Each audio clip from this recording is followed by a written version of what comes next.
کہ آج کی کلاس جو ہے اس سے ہم کچھ نہ کچھ سبق سیکھ سکیں.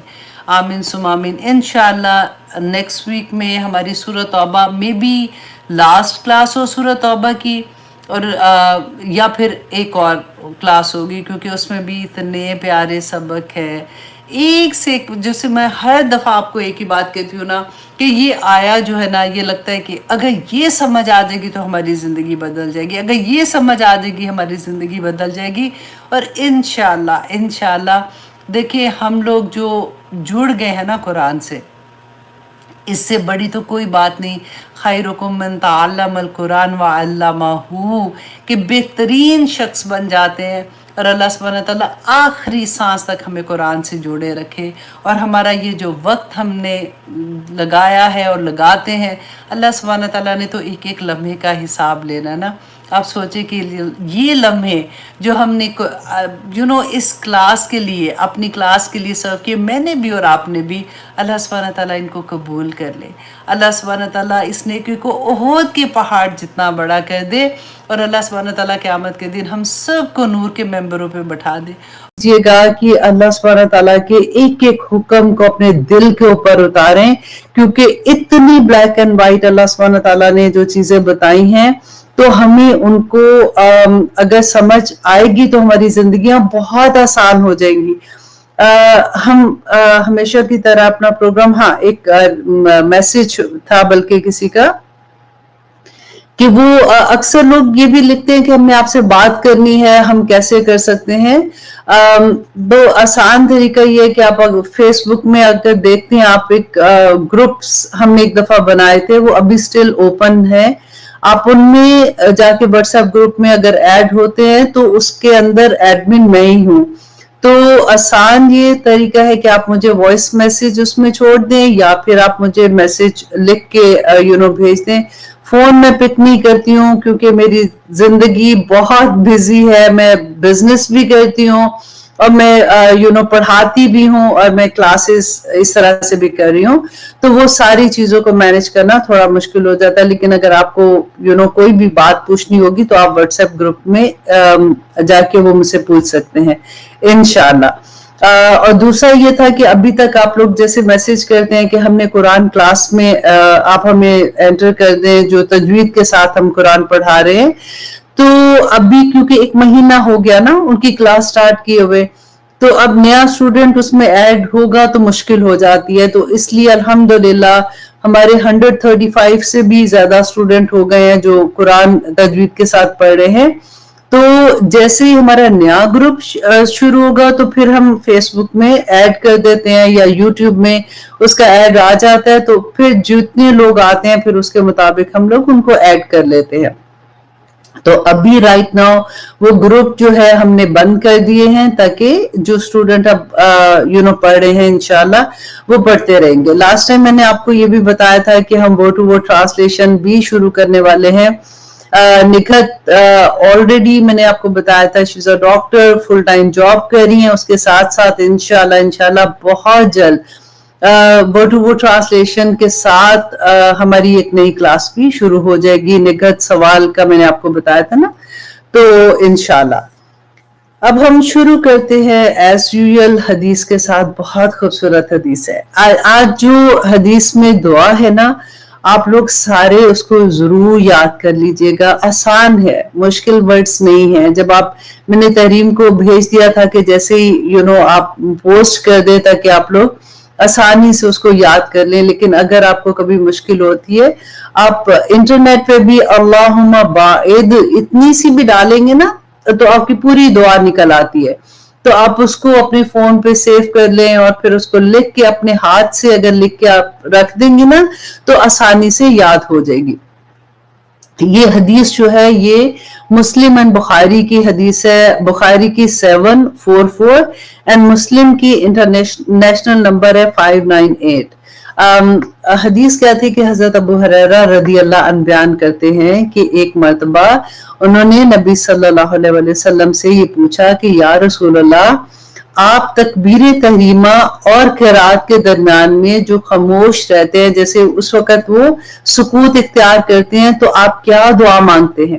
تو نبی صلی اللہ علیہ وسلم نے ان کو جو دعا سکھائی تھی، جیسے ہم پڑھتے ہیں نا، جیسے ہم تکبیر تحریمہ کے بعد کہتے ہیں سبحانک اللہم و بحمدک و تبارک اسمک و تعالی جدک و لا الہ غیرک، اس کی جگہ پہ کیونکہ نبی صلی اللہ علیہ وسلم نے ڈیفرنٹ دعائیں مانگی ہیں، تو ہمیں کیونکہ عادت ہے ہم ایک ہی دعا پڑھتے ہیں، تو اسی لیے ہم اسی طرح سے پڑھتے رہتے ہیں. لیکن میں آلویز آنیسٹلی جب میں نے دعائیں سیکھی تھی تو اتنا، کیونکہ پھر نماز میں نا خشوع آ جاتا ہے، پھر اور مزہ آتا ہے، اور اسپیشلی جب آپ کو اس کے میننگز آتے ہیں، پھر تو آپ اتنا انجوائے کرتے ہیں دعاؤں کو کہ آپ کو پتہ چلتا ہے. ادروائز تو آپ کو میننگ نہیں آتے تو آپ رٹا لگا کے جیسے طوطے کی طرح پڑھ رہے ہیں، آپ کو پتہ ہی نہیں کہ آپ مانگ کیا رہے ہیں.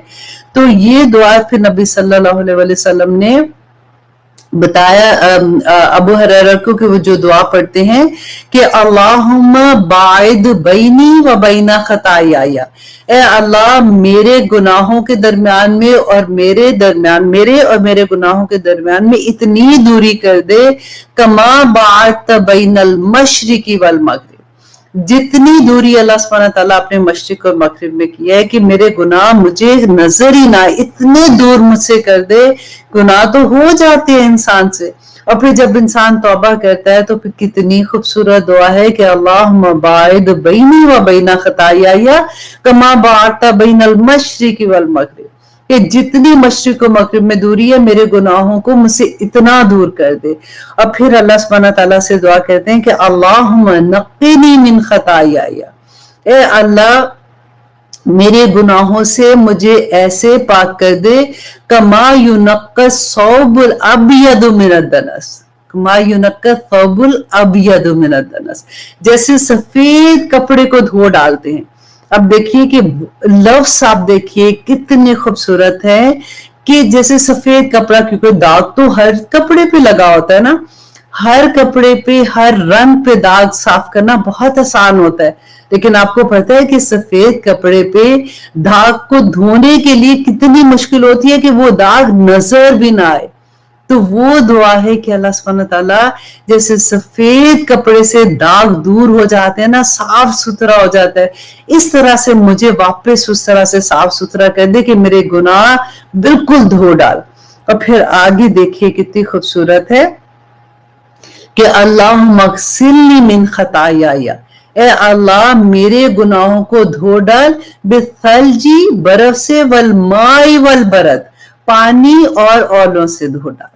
اب آپ ذہن میں یہ سوال آتا ہے کہ پانی سے تو چلو دھوتے ہیں چیزیں، اب اولوں سے اور برف سے تو ہم نے کبھی نہیں کوئی چیز دھوئی ہے. تو یہاں پہ دیکھیے کہ کیونکہ یہ ٹھنڈے ہوتے ہیں نا، ایکچولی تو پانی اسی سے بنتا ہے، جیسے برف ہوتی ہے، برف پگھلتی ہے تو وہ پھر پانی آبشاریں بنتی ہے اور پانی آتا ہے.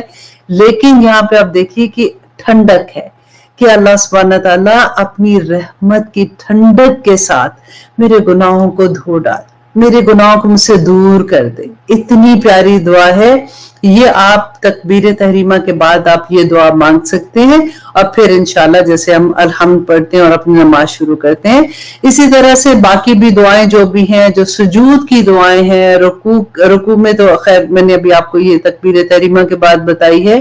جیسے جو دعائیں ڈیفرنٹ ہے وہ بھی انشاءاللہ میں آپ کے ساتھ شیئر کرتی رہوں گی تاکہ ہم ساری دعائیں یاد کر لیں، اور نبی صلی اللہ علیہ وسلم نے جو دعائیں مانگی ہیں، کیونکہ اکثر ہوتا ہے نا کہ ہم دعا مانگنا چاہتے ہیں تو ہمیں سمجھ ہی نہیں آتی ہے اور ورڈز نہیں پراپر ملتے.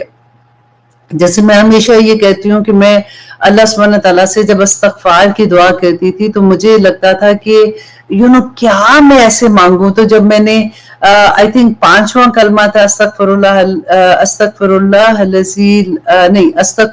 العظیم، اب آپ کو دیکھ لیجئے گا، کیونکہ اکثر یہ ہوتا ہے کہ جب بولنے کا ٹائم ہوتا ہے نا تو دماغ سے بالکل اعوذ باللہ من الشیطان الرجیم، شیطان بلا دیتا ہے. تو چوتھا کلمے میں جب ہم کہتے ہیں کہ یا رب العالمین میرے گناہ کو میں استغفار کرتی ہوں، ہر ظاہری گناہ سے، جو چھپے ہوئے ہیں، جو باطن میں ہے، سارے گناہ. اور یوزلی آپ اتنے، مجھے اچھا لگتا ہے کہ آپ میں سے کوئی نہ کوئی وہ پوری لکھ کے بھیج دیتا ہے، کیونکہ ڈیفینیٹلی ابھی ٹائم لگے گا تو آپ میں سے کوئی نہ کوئی یہ کلمہ لکھ کے بھیج دے گا. اور چھٹا کلمہ تو آنیسٹلی اتنا خوبصورت ہے، آپ آج اس کا ترجمہ دیکھیے گا. ایسے لگتا ہے کہ جتنی گناہ ہم سوچ سکتے ہیں نا ان گناہوں کی معافی ہے اس کے اندر. اتنا پیارا ہے وہ کہ آپ اگر کیونکہ مجھے یاد ہے اسکول میں تو نہیں یاد ہوتا تھا, سب سے زیادہ ہمیں مار ہی اس میں پڑتی ہے, مار تو نہیں پڑتی تھی, مطلب ڈانٹ اس میں پڑتی تھی کہ چھٹا کلمہ, 5 اور چھٹا کلمہ تو یاد ہی نہیں ہوتا تھا, باقی تو پھر ہم نے آسانی سے کر لیے. لیکن جب شعور آتا ہے بندے کو, وہ تب اس کو سمجھ آتی ہے ان کی میننگ کی. تو پھر میں نے جب اس کو یاد کیا تھا, مجھے یاد ہے بہت پہلے کی بات ہے, رمضان تھا, اور میں نے اس کا میننگ پڑھا جب, تو میں نے کہا اللہ اکبر, یہی تو میں اللہ سبحانہ تعالیٰ سے مانگنا چاہتی ہوں. اور میں نے سوچا کہ میں نے آج رات سونا نہیں ہے جب تک میں نے اس کو یاد نہیں کر لینا. میں پوری رات جاگتی رہی تھی اور میں نے یاد کر لیا تھا. تو اس لیے میں آپ کو بتا رہی ہوں کہ آپ بھی اسی طرح سے اس کو یاد کر لیجئے گا, بہت پیارے ہیں ان کے میننگز, آپ دیکھ لیجئے گا. تو اب اس کے بعد ایک اور حدیث بھی بہت خوبصورت ہے. ایسی کلمات ہیں کہ نبی صلی اللہ علیہ وسلم نے کہا کہ مجھے حیرت ہوئی کہ آسمان کے سارے دروازے کھل گئے.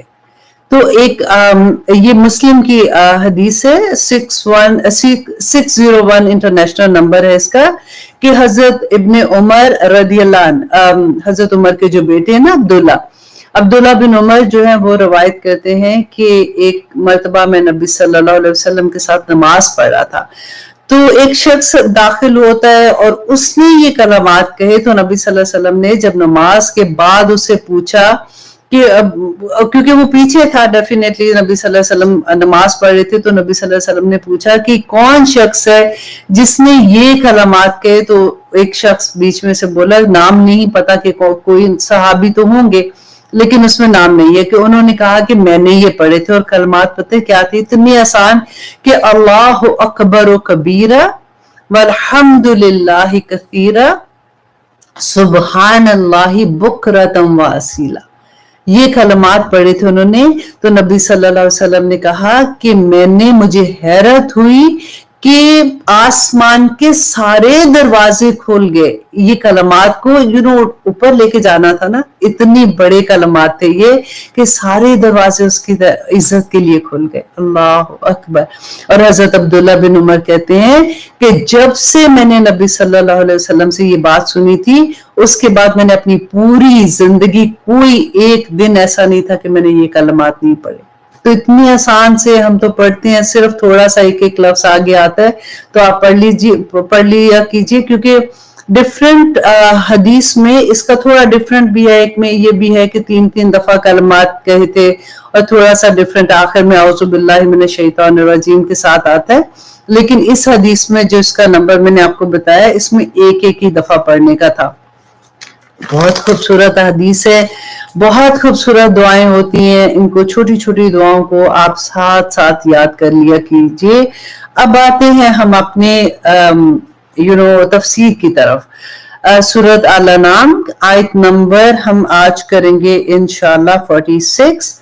اس سے پہلے ہم آیت کر رہے تھے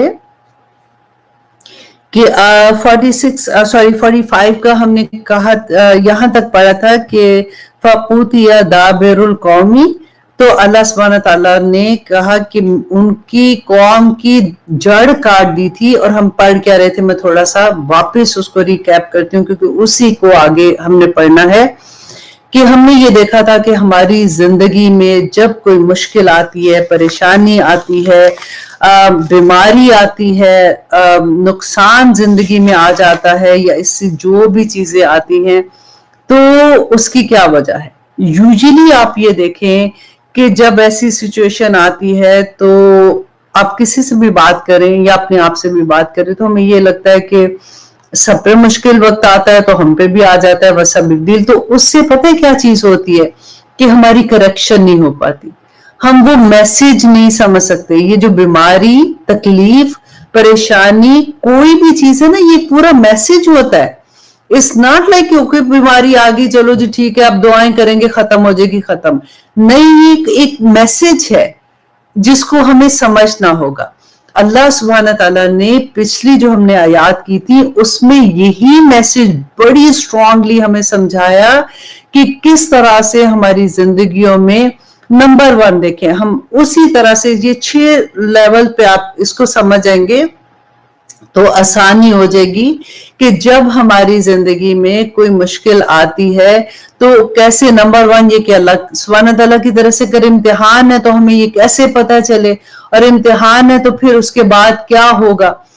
تو اللہ سبحانہ تعالیٰ نے سورہ بقرہ میں اس کے بارے میں بتا دیا کہ وَلَنَبْلُوَنَّكُمْ بِشَيْءٍ مِّنَ الْخَوْفِ وَالْجُوعِ وَنَقْصٍ مِّنَ الْأَمْوَالِ وَالْأَنفُسِ وَبَشِّرِ الصَّابِرِينَ، وہ جو میں نے آیت آپ کو لاسٹ ٹائم بھی بتائی تھی کہ میں ضرور ضرور تمہیں آزماؤں گا، لیکن میں نے یہی بتایا تھا نا کہ سب سے خوبصورت بات یہ تھی کہ بشئی کا لفظ ہے کہ کچھ صحت لے کے، کچھ مال لے کے، کچھ بیماری دے کے، کچھ پریشانی دے کے، کوئی بھی اولاد کی طرف سے چھوٹی، لیکن بشئی، ساری نہیں، ساری لے کے نہیں آزماؤں گا، بشئی کا لفظ تھا، ٹھیک ہے۔ اور اس وقت اللہ سبحانہ تعالیٰ کیوں پریشانی دے رہے ہیں کہ اللہ سبحانہ تعالیٰ کہتے ہیں کہ وَبَشِّرِ الصَّابِرِينَ، کہ خوشخبریاں دے دو ان کو جنہوں نے ان پہ صبر کیا۔ اللہ سبحانہ تعالیٰ یہ دیکھنا چاہتے ہیں اس وقت کہ میرا بندہ جب اس کے اوپر کوئی مشکل آتی ہے، پریشانی آتی ہے، تو یہ کیا اللہ کی سے رجوع کرتا ہے یا پھر ادھر ادھر چلا جاتا ہے، یا پھر پیروں فقیروں کے پاس، یا پھر ایسی جگہوں پہ جا کے کہ وہ میری مشکل حل کر دیں گے، وہ میری مشکل حل کر دیں گے، پھر وہ غلط طرح سے اس طرف جاتے ہیں۔ یہ اللہ سبحانہ تعالیٰ کا ایک ٹیسٹ ہوتا ہے بندے کے لیے۔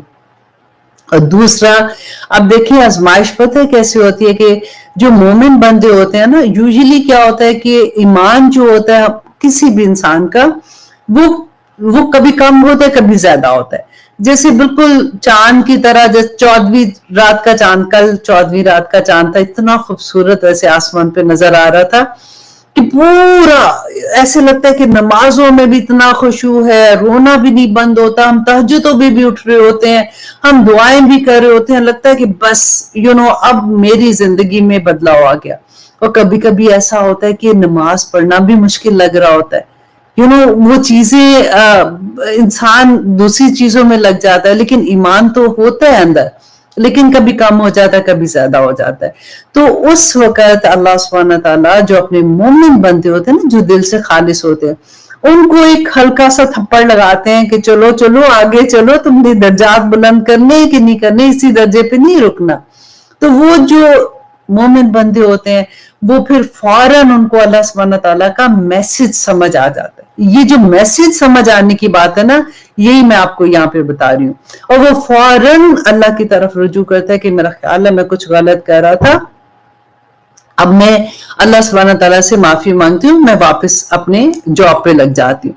اب دیکھیے کہ پورے جو ہم نے آج بھی ڈسکس کریں گے کہ اگر ہم فار ایگزامپل جاب کرتے ہیں، آپ کا باس جو ہے وہ کیا چاہتا ہے آپ سے، اگر آپ خود بزنس کرتے ہیں یا آپ کے انڈر کوئی لوگ کام کرتے ہیں تو آپ کو بھی یہ پتا ہوگا، ہر ایک کے گھر میں، پاکستان میں تو آپ اتنے نصیب والے ہیں، ہم ویسے جلتے ہیں یہاں کے رہنے والے لوگ آپ لوگوں سے کہ ہر ایک کے پاس نوکر ہوتے ہیں، اور یا ہم خود ہی نوکر بنے ہوتے ہیں۔ تو بیسیکلی آپ لوگوں کے اندر کوئی نہ کوئی تو کام کر رہے، اگر آپ بزنس نہیں بھی کرے تو آپ کیا چاہتے ہیں اپنے کام والے سے کہ وہ کیا کرے۔